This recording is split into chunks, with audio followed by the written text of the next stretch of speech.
हरियाणा रोहतक की कांग्रेस की सक्रिय कार्यकर्ता हिमानी नरवाल के केस में रोजाना चौंकाने वाले खुलासे हो रहे हैं। अभी हाल ही में खुलासा हुआ है कि आरोपी सचिन का रोहतक से पुराना कनेक्शन था।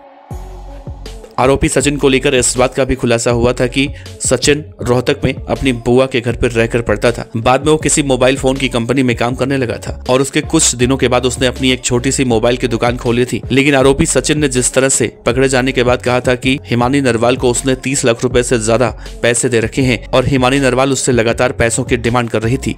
इसके बाद कई सवाल खड़े हुए कि जब आरोपी सचिन और फटिल्लू के पास इतने पैसे थे ही नहीं तो वो 30 लाख रुपए कैसे दे सकता है। बहरहाल कांग्रेस कार्यकर्ता हिमानी नरवाल की हत्या के आरोपी सचिन को पुलिस ने रोहतक जिला की कोर्ट में पेश किया।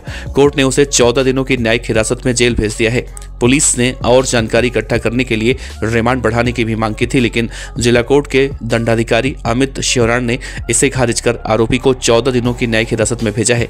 मरने वाली हिमानी की मां पहले ही पुलिस पर ठीक से जांच नहीं करने का आरोप लगा चुकी हैं। अब इन 14 दिनों में पुलिस सचिन और फटिल्लू से लगातार पूछताछ करेगी और ये जानने की कोशिश करेगी कि आखिर उसने क्यों हिमानी नरवाल की हत्या की। हत्या की जो वजह वो बता रहा है, क्यों उसके परिवार वाले उसे बचा नहीं पा रहे हैं। आपको बता दें कि 1 मार्च को रोहतक के सांपला बस स्टैंड के पास हिमानी नरवाल का शव सूटकेस में मिला था। गला घोंटकर उनकी हत्या की गई थी। पुलिस ने 36 घंटों के अंदर झज्जर के खैरपुर गांव के रहने वाले आरोपी सचिन को गिरफ्तार किया। पहले 7 दिनों के रिमांड की मांग की गई, लेकिन कोर्ट ने 3 दिन दिए जो आज पूरे हुए। आरोपी सचिन ने करीब 10 साल पहले दिल्ली की नागलोई की रहने वाली एक लड़की से लव मैरिज की थी जो मूल रूप से उत्तर प्रदेश की रहने वाली है।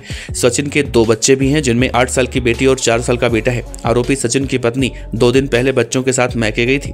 अब वो वापस नहीं लौटी है। सचिन के पिता देवेंद्र दिल्ली स्थित एक फैक्ट्री में काम करते हैं। सचिन के पिता ने सचिन की लव मैरिज के बाद ही घर में बने एक कमरे में उन्हें अलग कर दिया था। सचिन अपनी पत्नी और बच्चों के साथ गांव में बने उसी घर में रहता था, लेकिन माता पिता से लंबे वक्त तक उसकी बोलचाल बंद है। सचिन अपने माँ बाप का इकलौता बेटा है। उसकी एक बहन है जिसकी शादी हो चुकी। सचिन इस वारदात को अंजाम देने के बाद उसके माता पिता समेत पूरे गांव के लोग शॉक्ड हो चुके हैं।